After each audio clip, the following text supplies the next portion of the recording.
Only a minute late, Madam Mayor. Okay. If everybody is ready, I hereby call this special meeting of April 27th to order. If everybody would please stand for the Pledge of Allegiance.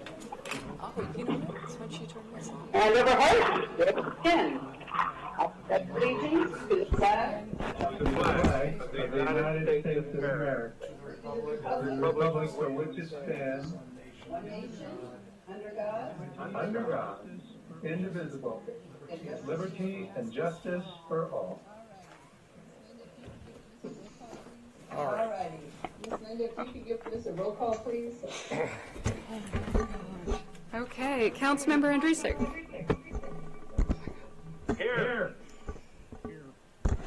Councilmember King. Here. Councilmember Sanchez. Here. Vice Mayor Mercado. Here. And Mayor Sierra. Here. Thank you. Okay, we move on to public comments. Ms. Reed, do we have any public comments? No public comment. No public comments. Then we move on to our business items for our special meeting. Agenda item 1, consideration of purchase agreement and agreement for lease after sale for property located at 202 Maryland Road. City Manager Wolf? Thank you, Madam Mayor, members of the City Council. As the City Council is aware, the City has previously contemplated the purchase of portions of the property located at 202 Dairyland Road, but for whatever reason in the past, those acquisitions did not take place. In early this year, in January, the property was openly placed on the market for sale by the Williamson family. In March, following preparation of an appraisal, the City Council authorized me to make an offer and negotiate purchase of the lower portion of the property, which is within the floodplain. The negotiation process was begun, but the owners decided they needed to verify the city's appraisal through the preparation of their own appraisal.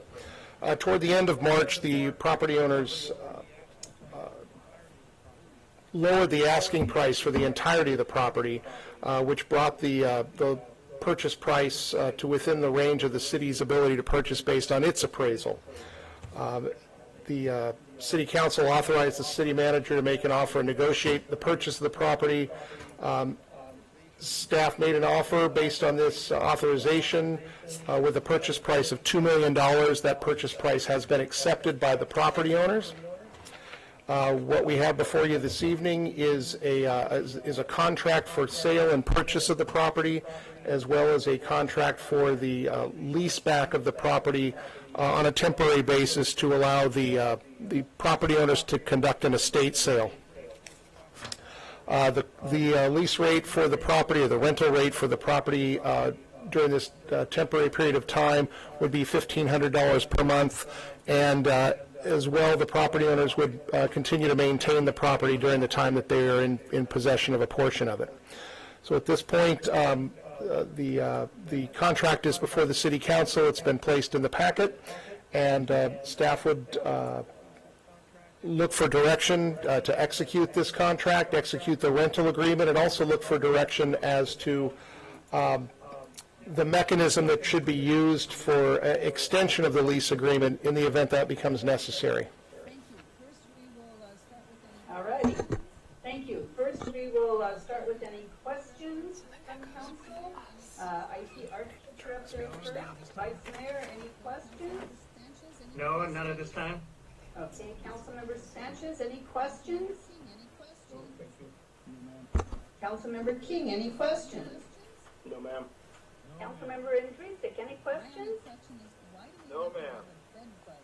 My only question is, why do we have to have a bed bug clause? I believe that's a standard agreement when we have a rental of residential property, and technically this is residential property, and so it's just a disclaimer for the disclaimer for the rental property. Gross. Really, really gross. We're not claiming to have bed bugs. Open to the public. Do we have any public comment on this item? No, ma'am, we don't. All righty, then I bring it back to council for discussion, and two motions then. One, whether to agree or not agree for the purchase, and if we do agree, whether we give the city manager the responsibility to act as the heading up the lease agreement or not. Any comments? Anything you gentlemen want to talk about? I just think we're heading in the right direction with it, and I'll make a motion to accept the contract as stated. And do we need a second motion to, or the first and then a second motion? Why don't we do that? Correct? Okay. A motion I'll just make the motion. Thank you, Vice Mayor Mercado. Do I have a second on that? Second from. I second it.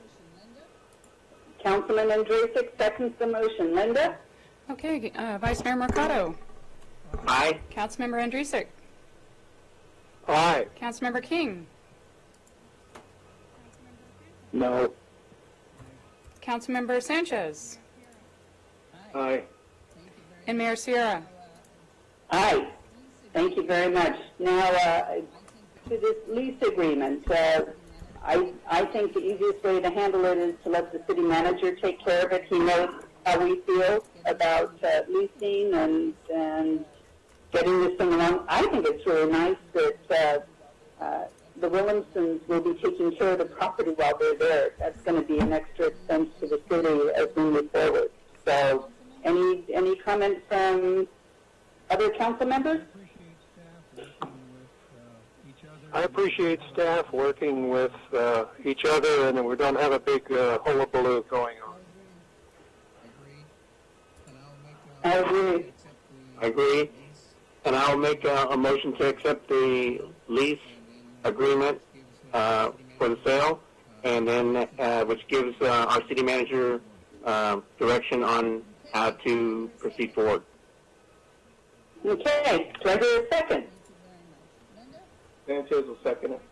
Thank you very much. Linda? Okay, Vice Mayor Mercado. Aye. Councilmember Sanchez.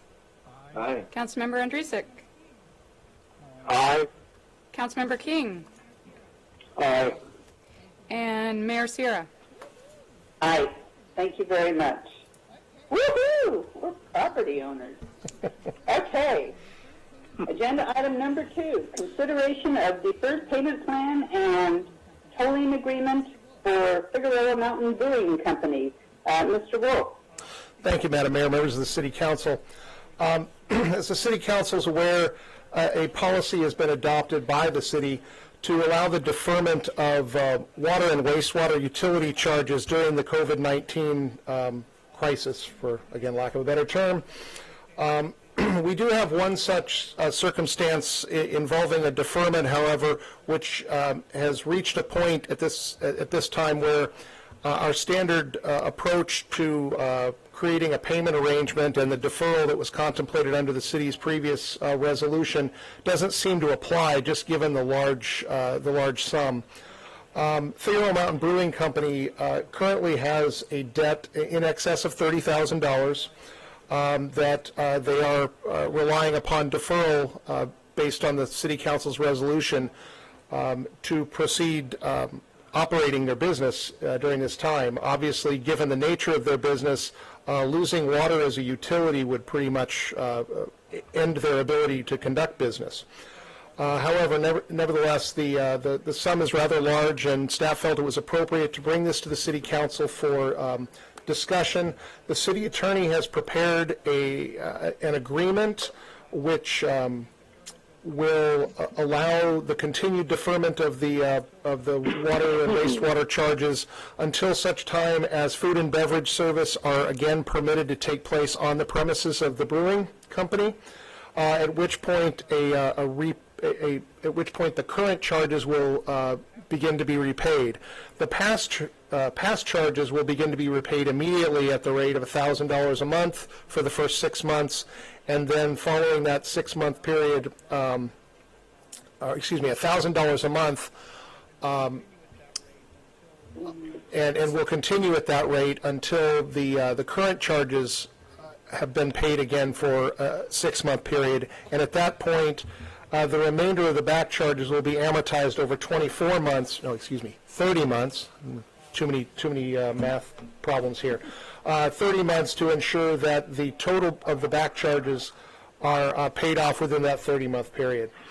There is a copy of the draft agreement in the City Council's packet. The payment schedule at the back is simply an example. We do not have exact numbers at this point because we do not know precisely how much money would be owed at the time that the health orders are lifted sufficient for food and beverage service to take place on the premises. But at this point, I'm happy to answer any questions the City Council may have. Okay, so we'll start with questions first. Vice Mayor Mercado, any questions? No questions right now. Okay. Councilmember Sanchez, any questions? No questions. Thank you. Councilmember Andrzejczyk, any questions? None at this time. All righty, and Councilmember King, any questions from you? No, ma'am. Okay. I did like that there was the layout. It looks like a lot of thought's gone into this payment. If FIG, my question is, if FIG does go under, which we don't want to see, first of all, how many Buellton residents will be out of this? I didn't see that number. It was left kind of blank in the contract.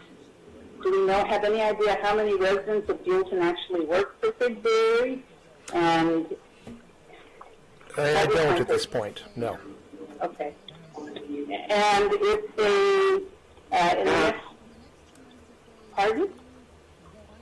In the next 2 months, if they do go under, is there any way we're going to get any of the owed money back to us? I can probably take that one best. If Fig Mountain declares bankruptcy, it's most likely that they would declare bankruptcy to reorganize. At the point that they are looking to reorganize, the city actually has a bit of leverage. And that leverage is, as the city manager mentioned, without water, they can't possibly make beer. So the city would be in a position to negotiate with their other creditors to get paid, presuming that we continue to allow them to use water so that they can get back into business, work out their debts, and move forward.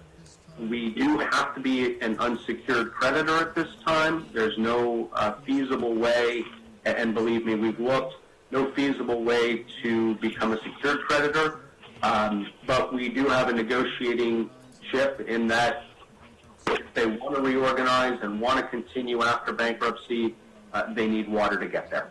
So that would be our leverage. Thank you very much. Yes, ma'am. Okay. If there are no other questions from council, I open it up to public. Linda, do we have any public comment on this item? No public comment. Thank you very much. Bring it back to council for discussion and possible movement. I'd like to make a motion to accept the terms as is. Okay. Do I hear a second? Yeah, Councilmember King will second that. All righty. Linda? Okay, Councilmember Sanchez. Aye. Councilmember King. Aye. Councilmember Andrzejczyk. Aye. Vice Mayor Mercado. Aye. And Mayor Sierra. Aye. Okay. Good job, guys. Let's hope they come back even stronger than they were before. Okay. Amen. And with that, I think John, I knew I could always find you down there, and now you're having parties in your own neighborhood. Okay. With that, if we have no other business, then I will adjourn this meeting, and our next regular city council meeting is Thursday, May 14th at 6 o'clock. Thank you all. Appreciate you coming in tonight. Thank you. Thank you. Thank you, Madam Mayor.